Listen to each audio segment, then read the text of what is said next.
And Arindam, one question from my side, maybe going on the thread, right, of looking at the interaction between leadership and individuals, right? One of the things that often becomes very hard, and it can go wrong also from both directions, is the whole quote unquote aspect of performance management, of the feedback cycle, of all of these things, right? Yeah. There's oftentimes no easy way to tell people that, they maybe haven't done something right or they need to improve, but it's super important to still do it because that's an important part of growth.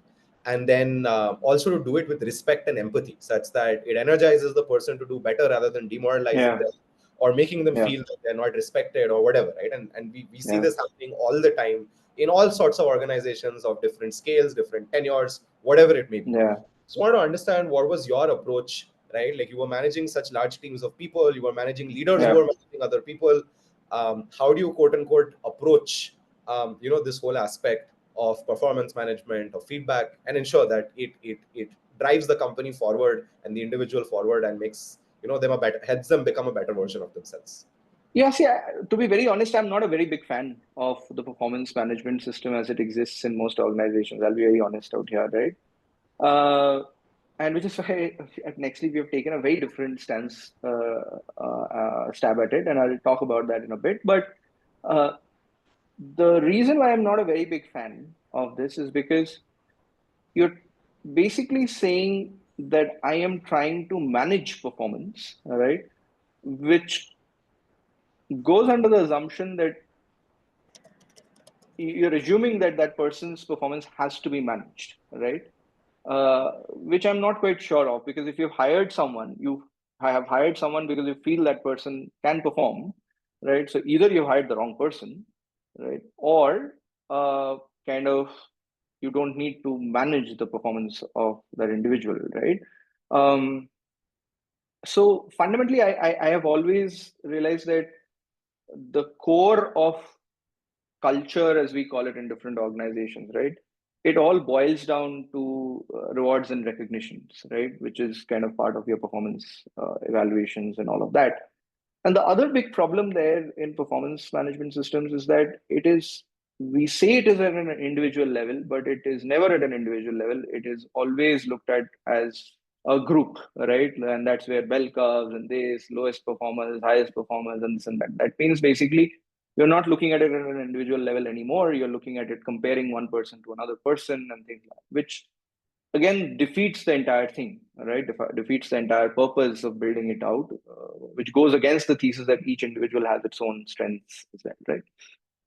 So um, the way, obviously, at Flipkart and other companies, there are pretty clear processes in place, right? And you cannot deviate from the processes there much, right? So obviously, I had to abide by those processes there. But an interesting thing that we did with the APM program, right, at Flipkart was that, and this was initially an experiment that I'd run, and I got the approval from HR and all of that. I said, like, hey, like, look, this is a 2-year program, right?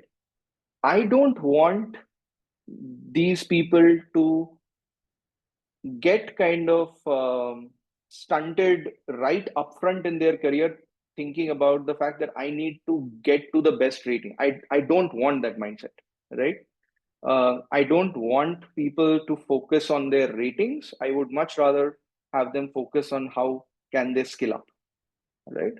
So for the first 2 years, right, which is the AVM program duration at Flipkart, they did not receive any ratings. They received complete qualitative feedback from their managers and their mentors on what can they improve. So their focus was solely on what they are doing well and what they could do better. We took ratings out of the equation altogether. Okay. And till the time I was there, right, 100%, and I kid you not, 100% of the people, and there were close to about 70 or 80 APMs who had joined during my stint at Flipkart there. 100% of them graduated with their manager saying this person is already performing at the next level, right? And I attribute part of that performance to the fact that they did not have to worry about their ratings at all. right? So taking a cue from that, at Nextleaf, we do not have a rating system at all, right? What we do is it's at an individualistic level. Okay, every 3 months, we will get into a conversation with the individual, right? Based on whenever they would have joined. So it is in most organizations you would see there's a performance appraisal cycle, like April, May, or end of the year, or whatever it is, right? And everyone will have to fill in, and it's a taxing exercise, to be very honest, right? Both for the managers and the employees as well. So here, that is not the case at Nextleaf. It is like each individual will have a very different timeline for their performance depending on when they have joined, right?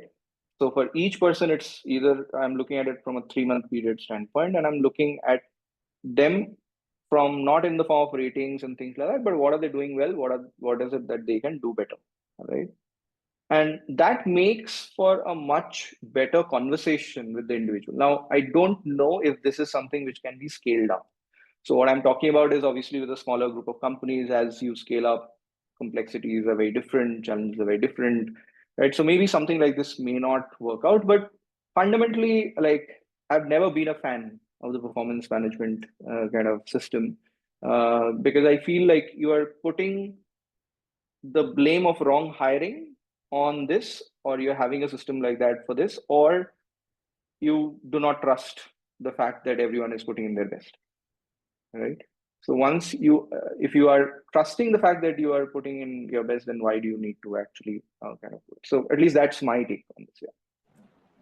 Awesome. Thank you so much for sharing that. I think on that note, we have a question from Rishika on how do you sort of manage between the short term and the long term, the in process and the out process for employees. I think her question is, how do you strike the right balance between setting KPIs, such as, say, the number of sales that you have to close, or say if you work in an investment organization, which she does, the number of deals that you have to close, while also ensuring that people who are your high performers, because performance and certain aspects can be external, they can be cyclical in nature.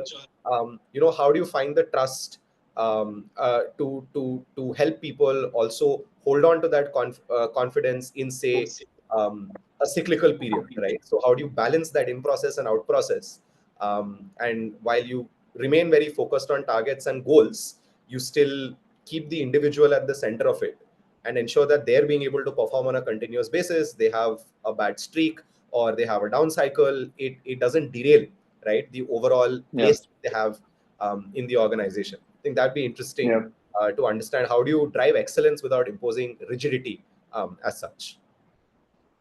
Yeah. So again, the thing is, I think it has to be some kind of a middle ground of sorts, right?